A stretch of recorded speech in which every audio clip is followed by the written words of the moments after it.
하나님께서 사무엘을 통해서 엘리 집안에 경고하시고 선포하십니다. 나는 나를 존중하는 자를 나도 존중하고 하나님 나를 멸시하는 사람은 나도 그를 경멸히 여기겠다. 엘리 제사장입니다. 그 민족의 지도자입니다. 그의 두 아들 제사장입니다. 주의 일 열심히 했습니다. 하나님을 믿었고 하나님을 사랑했습니다. 그런데 그 가문은 멸망해 버립니다. 왜? 하나님을 존중하지 않았습니다. 그리고 사무엘에게 사사건이 넘어갑니다. 한번 자신에게 물어보십시오. 우리 모두 하나님을 믿습니다. 하나님을 사랑한다고 수없이 고백했습니다. 그런데 하나님을 경외하십니까? 하나님께서 아브라함을 부르십니다. 아브라함아, 내가 너에게 한 계획이 있다. 뭔데요? 내가 너를 복의 근원으로 만들어 줄게. 너만이, 너의 자손이 복의 근원이 되어서 너 자손을 통해서 세계 만민이 복을 누리는 축복의 근원, 축복의 통로로 내가 만들어 줄게. 어떻게 생각하니? 아이고 하나님, 그렇게만 해주시면 너무너무 황송하죠. 근데 조건이 있다. 너 본토, 친척, 아비집, 너가 의지하고 사랑하고 기대하고 의지했던 거 다 포기하고 내가 앞으로 지시할 곳으로 떠나가라. 예, 그렇게 하죠. 40년 동안 아브라함은 수없이 하나님의 은혜를, 사랑을 경험합니다. 바보처럼 자기 아내를 여동생이라고 해가지고 남에게 아내를 뺏기기도 하는 푸스윗을 해도 하나님이 아내를 회복시켜주고 기가 막힌 여러 가지의 하나님의 사랑을 경험합니다. 아들을 못 낳을 줄 알았더니 하나님의 약속대로 이삭을 낳았습니다. 그 아이가 10살 되는 하루는 그 하나님이 아브라함을 부르십니다. 아브라함아, 예, 너 아들 독자 이삭을 모리아산으로 데리고 가서 나한테 제물로 바쳐라. 예, 군소리 안 하고 아들 데리고 지금 3일 길을 산을 올라갑니다. 이때 아들이 아버지 이상하네요. 지금 불도 있고 나무도 있고 제사 지낼 준비는 다 됐는데 진짜 중요한 제물은 없네요. 니다 그럴 수는 없잖아요. 하나님이 예비해 놨을 거다. 그런데 예물이 올라가니까 제물이 없어요. 이삭이 이상은 없잖아요. 아가 미안하다. 하나님이 너를 제물로 바쳐라 그런다. 미안하다. 아가 미안하다. 그리고 그 아들을 묶어서 칼로 찌르려고 합니다. 이때 하나님이 다급하게 아브라함아, 아브라함아 부르십니다. 예? 아브라함아, 내가 너 아들 죽이는 거 원했냐? 아니야. 너가 너 아들을 더 사랑하는지, 하나님 나를 더 사랑하는지 그거 확인하고 싶어서 그랬어. 그러면서 하나님의 말씀이 뭡니까?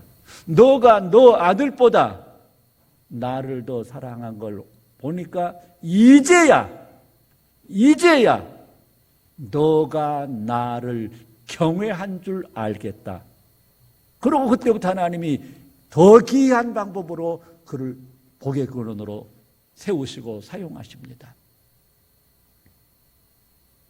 하나님을 경외하는 거 입으로 하는 거 아닙니다. 자기 독자 아들보다 더 사랑해서 그 말씀에 순종하는 것이 하나님을 경외하는 겁니다. 우리 하나님 믿습니다. 하나님 사랑합니다. 그런데 하나님을 경외하십니까? 자기가 진짜로 하나님을 경외하시는 분들 아멘 해보세요. 하나님을 경외하십니까? 하나님을 경외한 사람은 자기를 부인하고 날마다 자기 십자가를 짊어지고 예수를 따릅니다.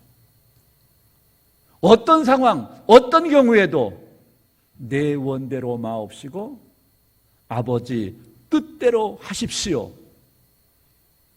하는 사람만 하나님을 경외하는 사람입니다. 그런데 슬픈 것은 오늘 하나님을 경외하는 사람을 찾기가 힘듭니다. 사랑한다고 믿는다고 체험했다고 간증을 하고 뭐 그런 분은 많은데 진짜로 하나님을 경외하신 분들은 많지 않아요. 하나님을 경외했던 한 분을 제가 이 얘기를 해드릴게. 어떤 젊은 사람이 결혼을 했어요. 둘 다 교회 잘 다니는 사람입니다. 서로 간에 교회 믿음 좋겠지.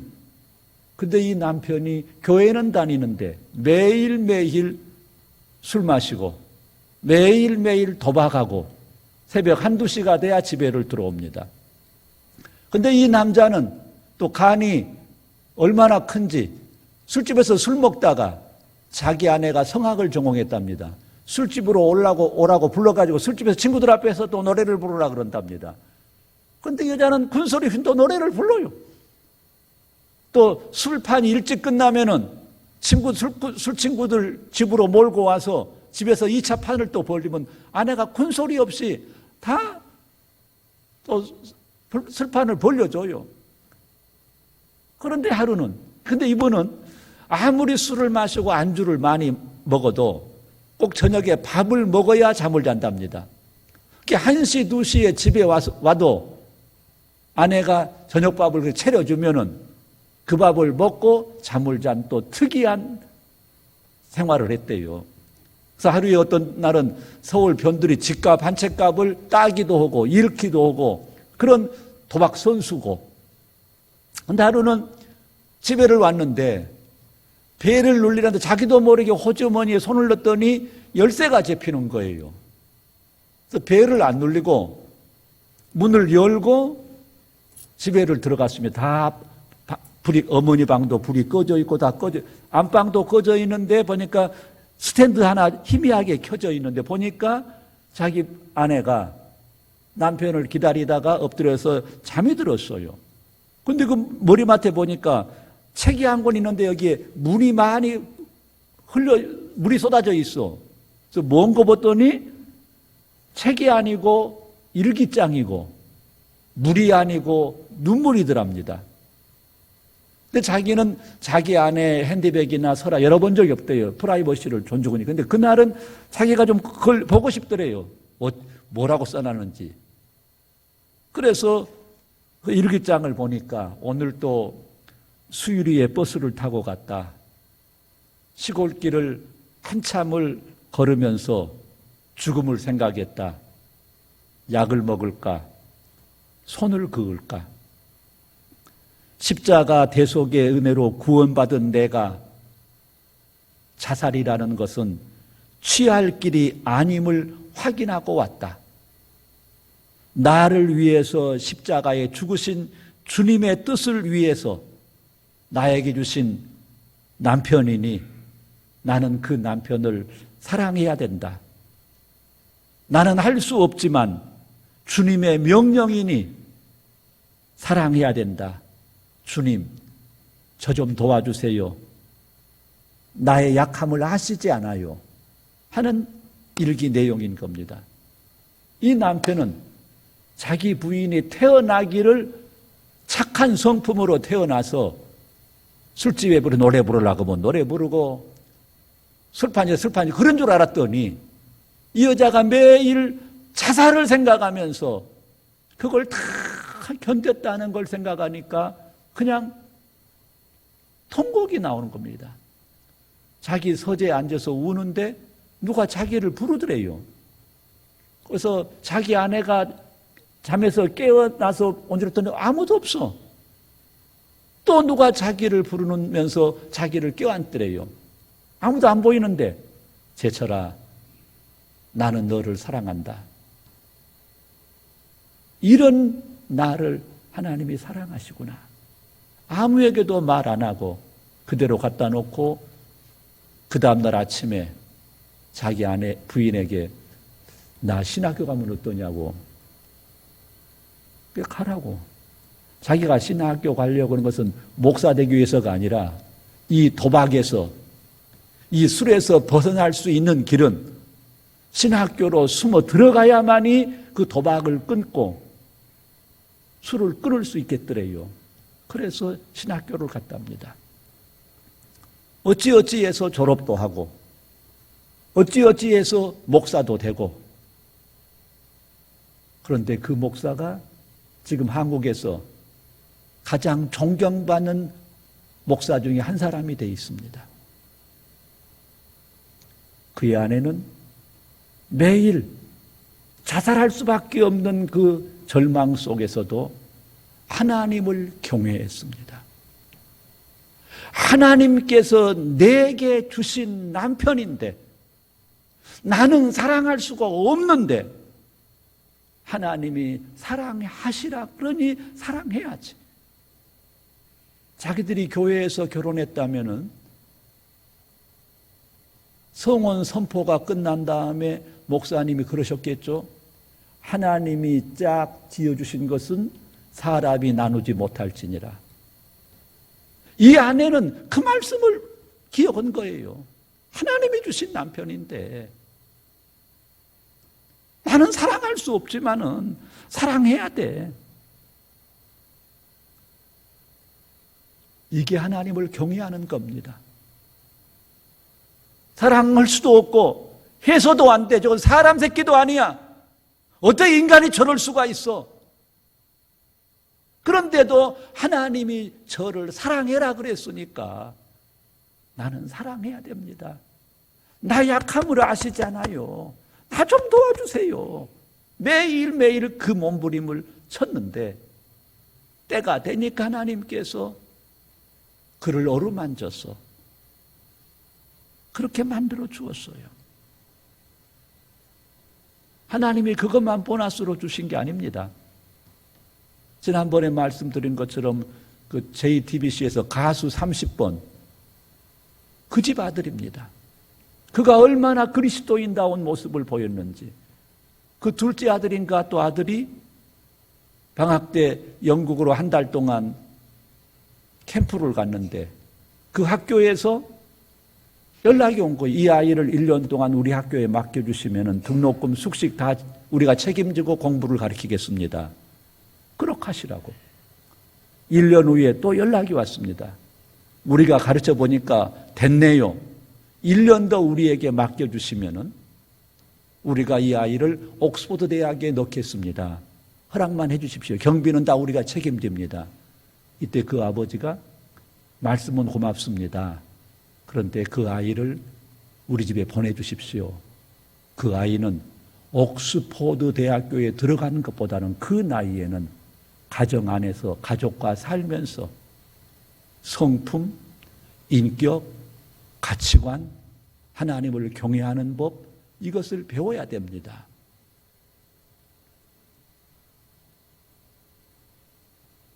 그 내 아들이 그 살아계신 하나님을 경외하고 그 하나님을 경외한 부모 밑에서 하나님을 경외하는 법을, 그리스도인은 어떻게 살아야 되는 것을 배웠을 때에 그 아들이 가수이든 뭐든 직업이 뭐든 어느 처지에 있든지 그 장소에서 그 처소에서 빛과 소금으로 하나님을 경외하는 성도의 모습을 보여주어서 야, 참 저 집 대먹었구나.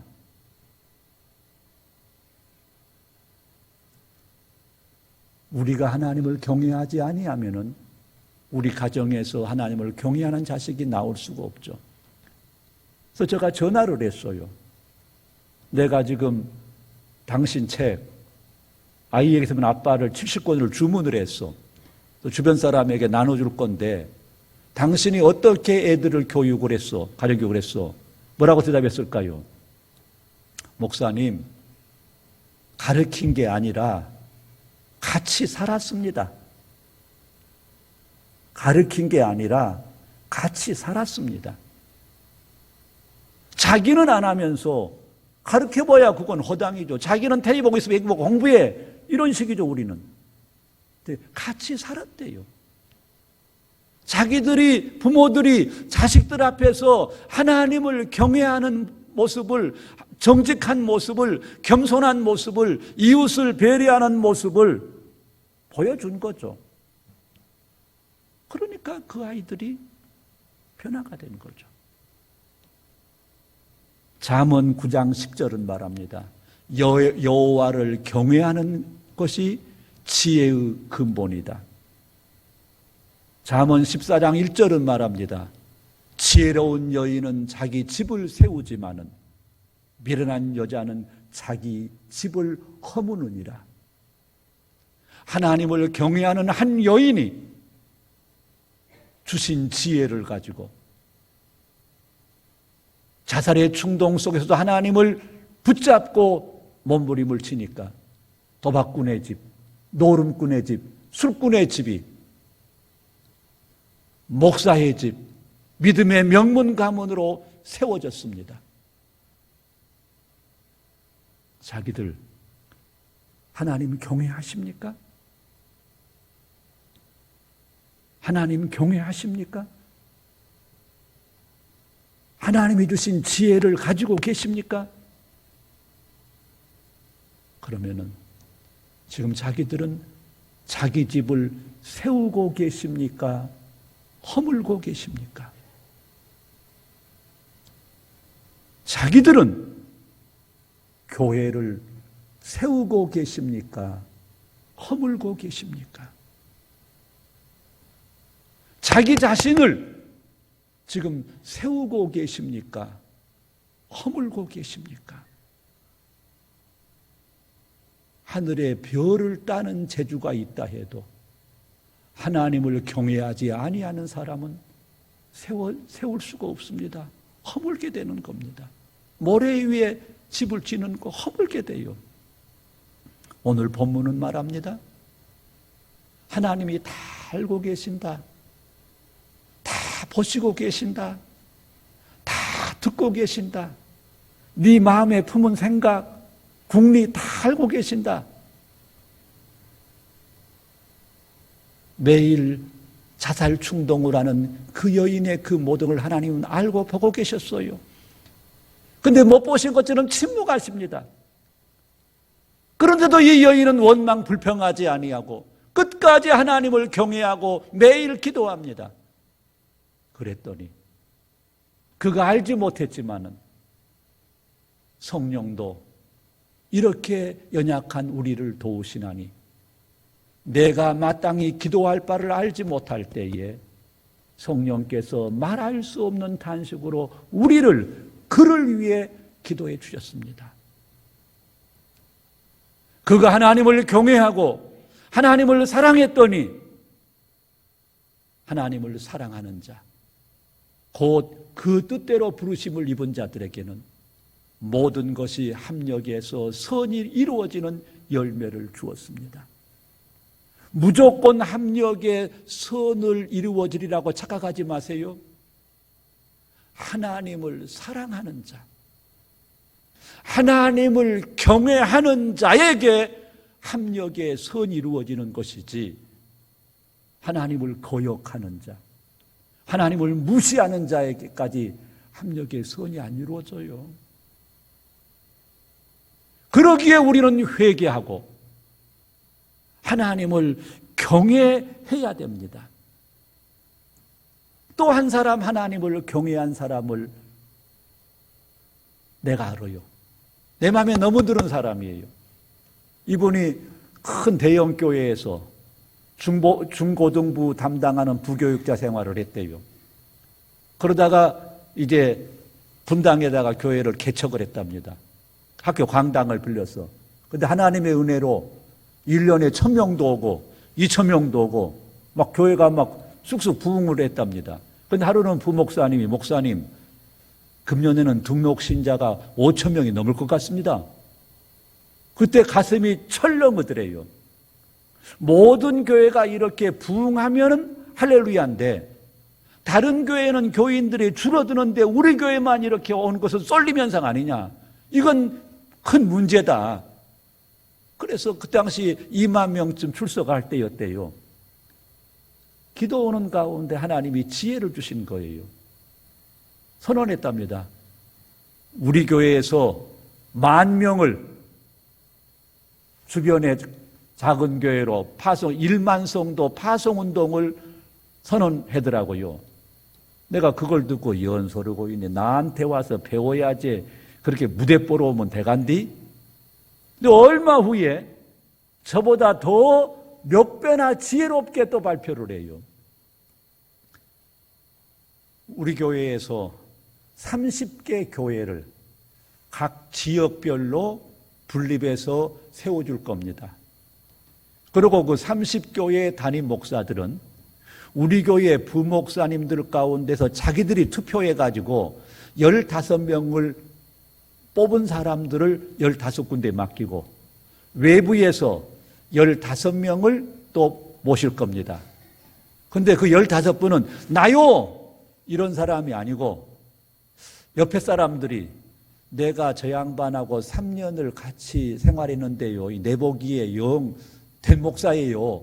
이렇게 추천이 들어오면은 추천받은 그분을 우리가 심사해서 뽑을 건데 그것도 담임 목사는 안 됩니다. 왜? 담임 목사는 그 양반이 그 교회를 떠나서 우리가 여기 오면은 그 교회 교인들이 얼마나 서운하고 가슴 아프겠습니까? 그러니까 부목사들 중에서 와야 그 교회가 상처를 안 받으니까 그렇게 부목사들 가운데 추천받은 사람 가운데 15명을 뽑겠습니다. 이렇게 했더니 68명인가가 추천이 왔더랍니다. 그래서 15분을 뽑아서 이제 금년에 30개로 이제 나누면서 하는 이 얘기가 그러니까 여러분들이 자기 지역에 세워진 그 교회로 다 나가셔야 됩니다. 그것이 실시되면은 나는 바로 1년 동안 안식년으로 멀리 가버릴 겁니다. 그리고 1년 후에 내가 돌아왔을 때에 우리 교회 교인이 5,000명 이상 남아있으면은 나는 그날로 교회를 사임할 겁니다. 남아있을 생각하지 마시고 가능한 한 다 어려운 교회에 나가셔서 그 지역에서 주님이 원하시는 교회를 세우십시다. 영 이쁘쟁이. 누가 자기 교회 교인들은 한 거 싫어할 사람 누가 있어요? 그런데 그는 하나님을 경외했어요. 내 교회가 아니라 하나님의 교회들이 세워져야 돼. 우리 교회가 문제가 아니요. 한국의 모든 교회가 하나님의 교회인데 그 교회들이 건강해야 돼. 지역 속에서 빛과 소금의 사명을 그 교회들이 감당해야 돼.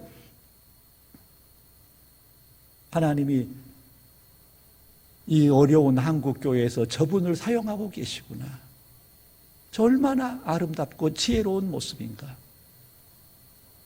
박사하기로 될 일이 아니에요.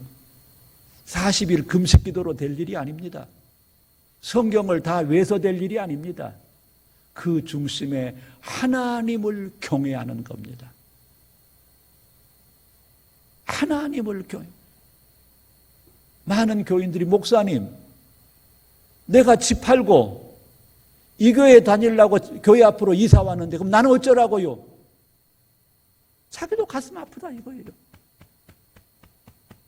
그러나 하나님이 원하시는 하나님이 기뻐하시는 교회의 모습으로 우리가 바뀌어야 되지 않겠느냐. 그는 그 누구도 그 어떤 것도 아닌 하나님을 사랑했습니다.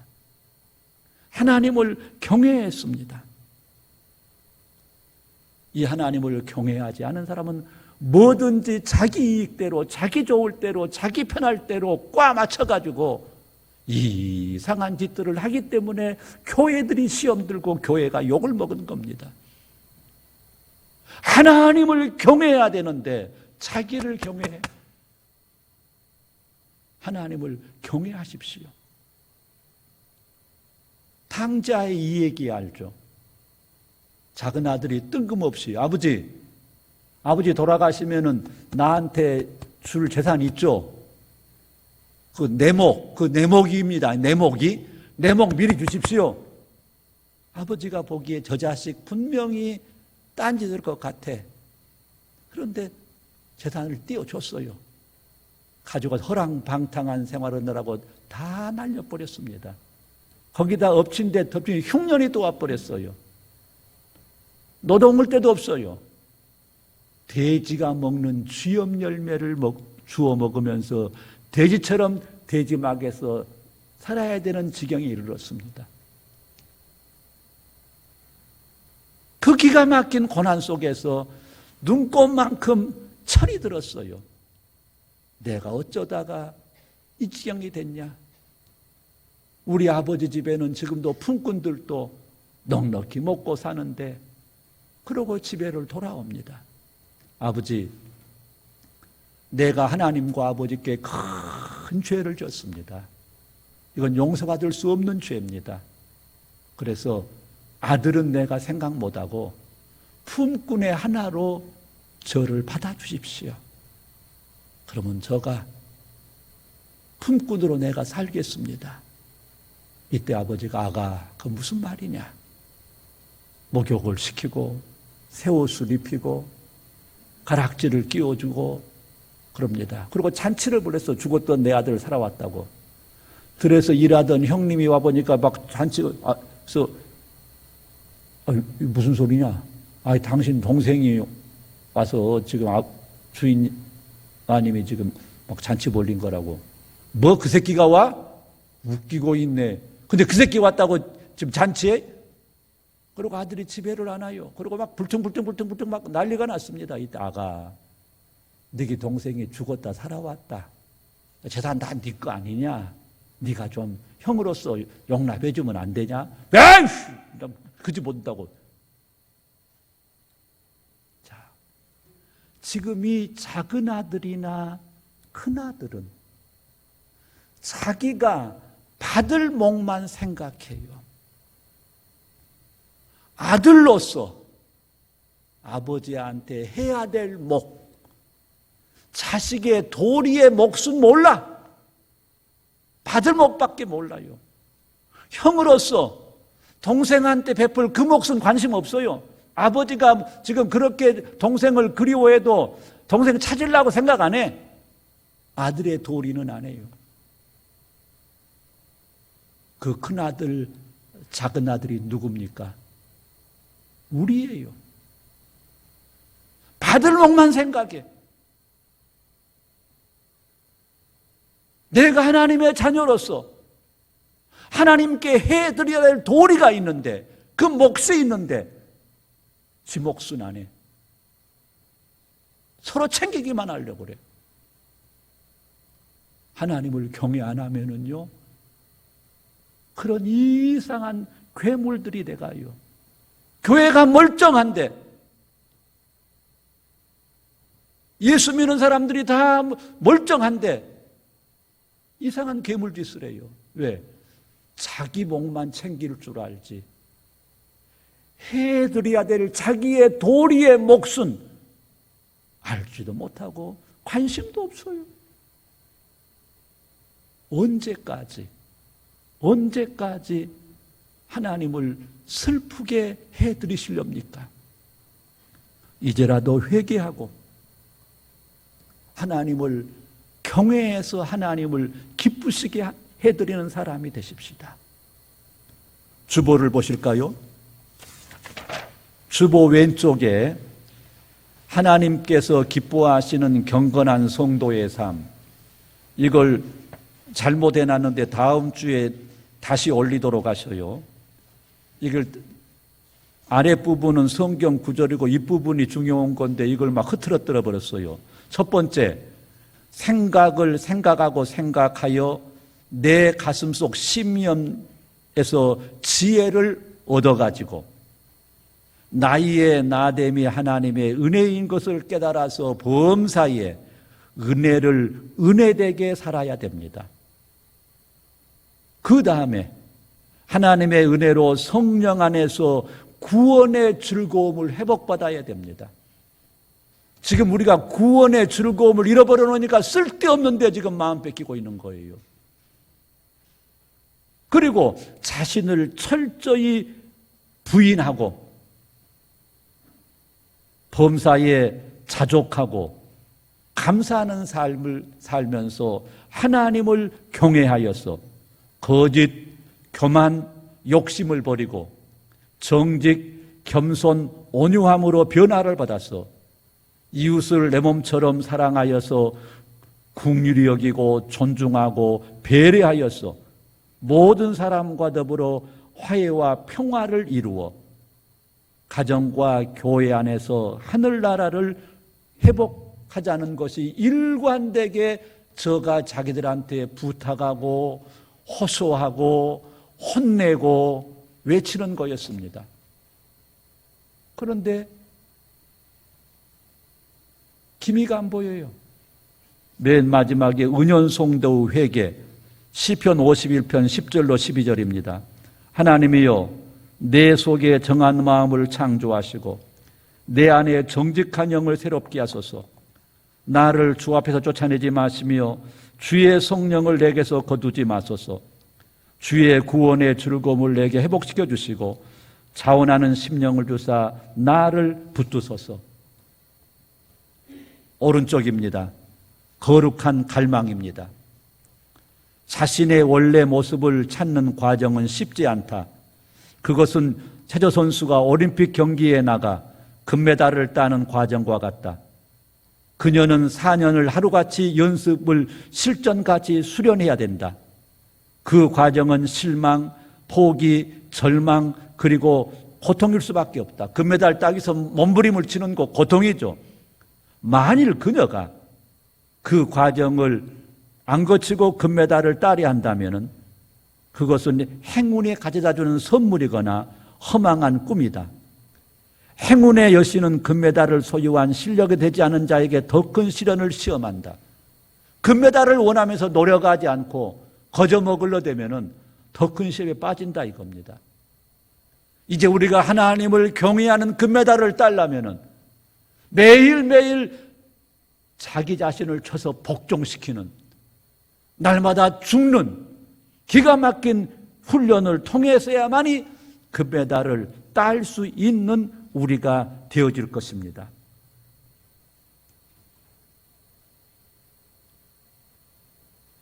하나님의 말씀은 살았고 운동력이 있어 좌우의 날이 선 어떤 검보다도 예리해서 우리의 혼과 골수와 관절을 찔러 수술한다고 했습니다. 하나님의 말씀은 교훈과 책망과 바르게 함과 의로 교육하기에 유익한 말씀이라 그랬습니다. 그런데 그렇게 저가 외친데도 왜 안 변할까? 왜 자꾸 딴 길로 가려고 그럴까? 이걸 오랫동안 고민했습니다. 제가 오래전에 그런 말씀을 드렸습니다. 입으로 하는 설교가 있고 머리로 하는 설교가 있고 마음으로 하는 설교가 있는데 나는 입이나 머리로 하지 않고 마음으로 설교하도록 노력하고 있습니다. 그러니 여러분도 귀로 듣지 말고 머리로 듣지 말고 마음으로 들어주십시오라고 했습니다. 그런데 안 변해요. 내가 가만히 생각을 했어요. 왜 그럴까? 그때 저 나름대로 해답을 얻었습니다. 내가 마음으로 하려고 노력한 건 사실인데 내 마음, 아담의 마음이었습니다. 욕심과 교만의 마음이었습니다. 마음이 다 똑같은 게 아닙니다. 예수님이 뭐라고 부탁하셨죠? 나는 마음이 온유하고 겸손하니 이것을 배워라. 내가 온유하고 겸손한 마음으로 말씀을 전했다면 변화가 있었을 것인데 내가 그러지를 못했구나. 그러면 그 겸손하고 온유한 마음은 어떤 걸까? 모세가 호렙산에서 떨기나무에 불 붙은 것을 봤을 때 하나님께서 모세야 가서 너 민족을 애굽에서 구원해내라. 아, 나는 못한다고. 자식이 가서 하라면 해. 나 못한다고. 지팡이를 던져봐. 뱀이 되어버립니다. 그 뱀 꼬리를 잡아봐. 지팡이들 이렇게 내가 너와 함께 할 거야. 아, 나 못한다고. 그러면 노선을 품에 넣어봐. 내봐. 문둥이가 돼버렸습니다. 다시 넣어봐. 깨끗이 이렇게 함께 할 때 가. 애굽에 가서 10번의 신비한 재앙을 하나님께서 애굽에 내리는 걸 경험하면서 모세는 하나님을 만났습니다. 하나님이 어떤 분인 것을 확실히 알았습니다. 하나님을 경외했습니다. 백성들이 모세에게 협조 안 해요. 껐떡만 하면 불평하고 원망하고 데모하고 반란까지 일으킵니다. 어느 정도로 엉터리였는지 하나님도 그 인간들을 포기했어요. 모세야, 도저히 안 되겠다. 내가 이 백성들을 싹 멸해버리고 너로 새민족을 다시 만들어야 되겠다. 저 같으면은 그러시죠. 도무지 말이 안 통하면 이럴 건데, 하나님 그러시면 안 됩니다. 차라리 저 이름을 생명록에서 제하시고 차라리 저를 저주하시고 저를 죽이시고 이 백성들을 용서해 주시고 살려주십시오. 이게 온유함입니다. 근데 저에게 이 온유함이 없었어요. 그래서 내가 아무리 외치고 혼을 내도 자기들에게서 변화가 안 일어났던 것입니다. 그래서 지금은 중요한 것은 내 마음을 예수의 온유하고 겸손한 마음으로 바꾸는 것이 가장 중요하다 해서 이제 내가 1년에 2번만 설교 올려 그래요. 성령 강림 주일날, 그리고 우리 교회 생일날 내가 온유하고 겸손해져서 2번이라도 해서 이 양반들을 하나님을 경외하는 사람이 되도록 도와야 되겠다. 마음을 바꾸십시오. 하나님을 경외하십시오. 오늘 예수님의 부탁을 여러분에게 해드립니다. 제자들이 예수님 배신하다가 도망가 버렸어요. 이제 끝난 줄 알았죠.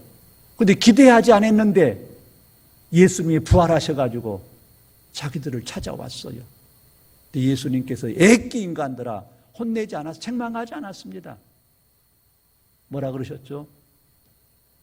예수님께서 제자들을 향하여 숨을 내쉬며 가라사대 성령을 받으라.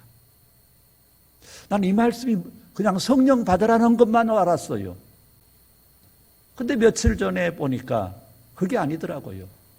여기에서 숨을 내쉬며 하는 그 말씀이 창세기 2장 7절에 나오는 하나님께서 흙으로 만든 사람에게 자기의 생기를 불어넣었다는 말 똑같더라고요. 딱 성경에 3번밖에 안 나와요, 이 단어가. 아하, 이거였구나.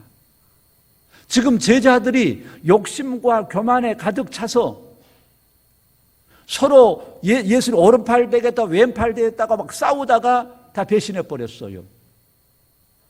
이게 어떤 상태냐? 하나님께서 우리 인간을 창조하실 때 누구의 모양대로 누구의 형상대로 창조했다 그랬습니까?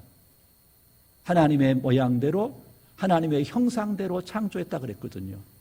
근데 제자들이 서로 욕심부리고 서로 싸우면서 하나님의 형상을 잃어버린 거예요. 그래서 그들에게 숨을 내쉬며 가라사대 성령을 받아라. 성령을 통해서 처음 내가 불어넣었던 그 생기, 그 성령을 통해서 하나님의 형상을 회복하라. 이 말씀이었던 것 같아요. 그들이 예루살렘을 떠나지 않고 열흘 동안 마가의 다락방에서 철저히 회개하고 또 회개했을 때에 성령이 그들 가운데 임하십니다. 방언하고 예언하고 병 고치기 이게 중요한 게 아니에요. 그때 옛사람 자기가 부인되어지고 그들에게서 하나님의 형상이 회복됩니다. 그러니까 서로 싸우던 그 인간들이 한 마음 한 뜻이 돼버립니다. 돈독이 올라가지고 돈하고 돈 가지고 서로 원수했던 그 인간들이 유무상통을 해버립니다. 그 하늘나라가 회복된 것을 보고 동네 사람들이 이웃지방 사람들이 저게 하늘나라구나. 그리고 자기들끼리 몰려들어요. 지금 자기들은 하나님의 형상을 회복된 상태로 살고 있습니까? 하나님의 형상이 파괴되어 버렸습니까? 그 예수님의 부탁을 저가 자기들에게 대신합니다. 숨을 내쉬며 가라사대 성령을 받으라. 철저히 회개하시고, 성령 강림 주일이 이제 43일인가 남았습니다. 철저히 회개하시고 그 안에 성령 받으십시오. 그래서 하나님의 형상을 회복하십시오. 자기들 보고 사람들이 예수 믿는 사람은 다르구나 이렇게 봐줄 것 같습니까? 예수 믿는 것들이 더 지랄이네. 왜? 하나님의 형상을 잃어버렸기 때문입니다. 우리가 하나님의 형상을 회복하면은, 야, 우리하고는 달라. 뭔가 다른 분들이요, 뭐라고 꼭 짚어서 말할 수 있는데 전 뭔가 신비한 뭐 이상한 게 있어. 숨을 내쉬며 가라사대 성령을 받으라. 회개합시다. 회개합시다. 회개합시다. 성령 받으세요. 성령 받으세요. 성령 받으세요. 그 가짜 방언에 속지 마시고 진짜 성령 받으세요. 그리고 하나님의 형상을 회복하십시오. 그럼 우리에게서 화해와 평화가 이루어질 것입니다. 제가 소개단에서 깨달은 것 말씀드렸죠. 기독교는 한마디로 사랑인데 그것은 서로 오손도손한 것이다. 하나님의 형상을 잃어버렸기 때문에 찌그락짜그락이 되는 거죠. 하나님의 형상을 회복하면은 너와 나 우리 모두가 오손도손할 수 있는 거죠. 성령 받으십시오. 하나님의 형상을 회복하십시오. 그래서 가정에서 교회에서 오손도손하셔서 하늘나라를 회복하시기를 부탁합니다. 우리 찬송 263장, 이 세상 험하고 내 비록 약하나 늘 기도 힘쓰면 큰 권능 얻겠네. 우리 찬송하십시다.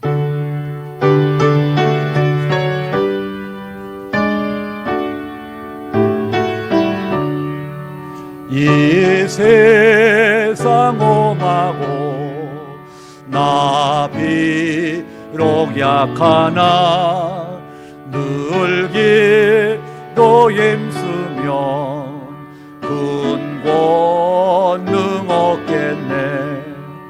주의 은혜로 대속하여서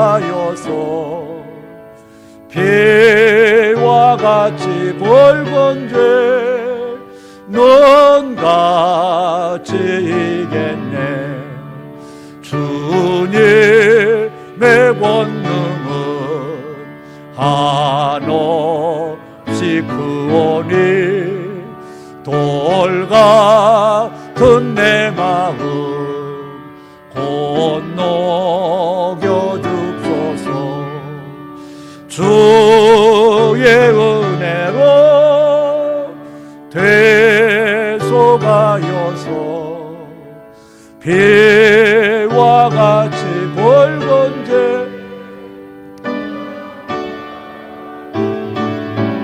자기들은 믿습니까? 하나님의 권능을 믿습니까? 숙이 자기의 마음이 돌덩어리 아니요? 장로님들 자기들의 마음이 돌덩어리 아니요? 속으로 그리어 한 자기 마음은 돌덩어리 아니요? 부드러운 옥터입니까? 겉은 지금 다 멀쩡히 허폼 잡고 있죠. 그대로 살면은 망해요. 주님, 나는 내 마음을 어떻게 못해? 근데 주의 권능이 돌 같은 내 마음을 깨트려 주신대요. 그분을 의지하십시다. 그러면 내 마음이 옥토가 될 겁니다. 다시 2절.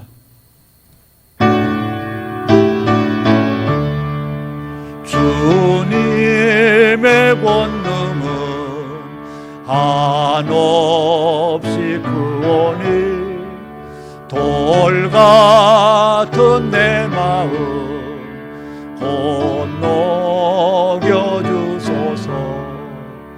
주의 은혜로 대속하여서 배와 같이 붉은 죄 넌 같이 이겠네. 내 마음이 약하여 늘 넘어지오니 주의 소임 주사 구세게 하소서. 주의 은혜로 대속하여서 배와 같이 붉은 죄 넌 같이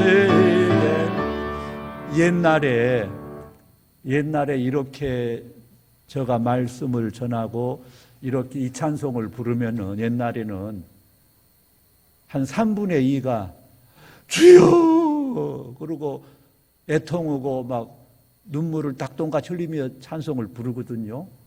근데 지금 한두 사람밖에 없네. 그것이 자기들이 돌덩어리 됐다는 증거입니다. 옛날에는 안 그랬어요. 발스나 소리가 깨어지고 가슴 치며 통회하고 그랬어요. 근데 언제부터인가 우리가 뻔뻔해졌어요. 그냥 그 차돌이 돼버렸어요. 근데 결심해도 또 넘어져. 근데 주님이 도와주신대요. 진짜로 우리 3절 다시 부르십시다.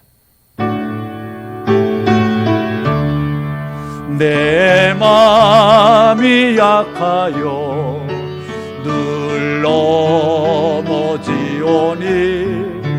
주의 쓰임 주사 구세게 하소서. 주의 은혜로 대속하여서 배와 같이 붉은 죄 넌 같이 이겠네. 죄사함 받은 후 새 사람 되어서 주 앞에 서는 나 늘 찬송하겠네. 주의 은혜로 대속하여서 배와 같이 붉은 죄 넌 같이 이겠네. 아멘. 기도합시다. 누구 때문이 아닙니다. 나 때문입니다. 내가 하나님을 경외하면은 됩니다. 한 젊은 여자가 하나님을 경외하니까 망할 집안이 살았습니다. 한 목사가 하나님을 경외하고 결단하니까 한국교회에 새로운 새싹이 나오고 있습니다. 누가 아니고 내가 변화되야 됩니다. 숨을 내쉬며 가라사대 성령을 받아라.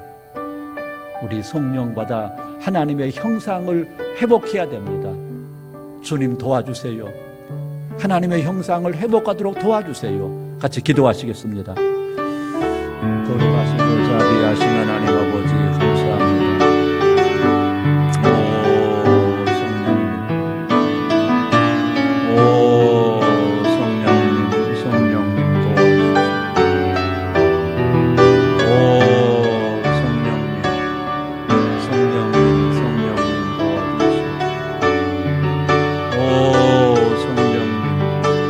성령님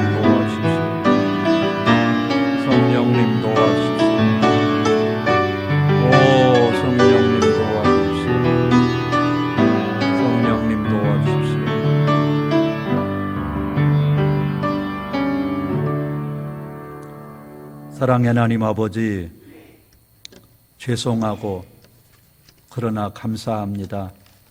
우리를 포기하지 아니하시고 또 기회를 주시니 감사합니다. 우리가 부탁하면은, 사모하면은, 갈망하면은 성령님께서 친히 오셔서 잃어버린 하나님의 형상을 회복해 주실 줄로 믿습니다. 이제 매일매일, 매 순간순간 나 자신을 쳐서 복종시키면서 돌 같은 마음을 깨트리면서 성령님을 사모하겠습니다. 의지하겠습니다. 도와주십시오. 그래서 지금까지는 나도 모르게 허무는 자였다면 이제부터 세우는 자로서 새로운 성도의 삶을 시작하게 해 주시옵소서. 이제는 우리 주 예수 그리스도의 무한하신 은혜와 하나님 아버지의 만극하신 사랑하심과 보혜사 성령님의 감동, 감화, 내주 충만하심이 하나님을 경외해서 성령으로 하나님의 형상을 회복받기 원하는 사랑하는 주의 권속들 위에와 그의 가정과 이 나라의 민족과 몸된 교회 위에 영원토록 함께 하시옵기를 간절히 축원하옵나이다. 아멘.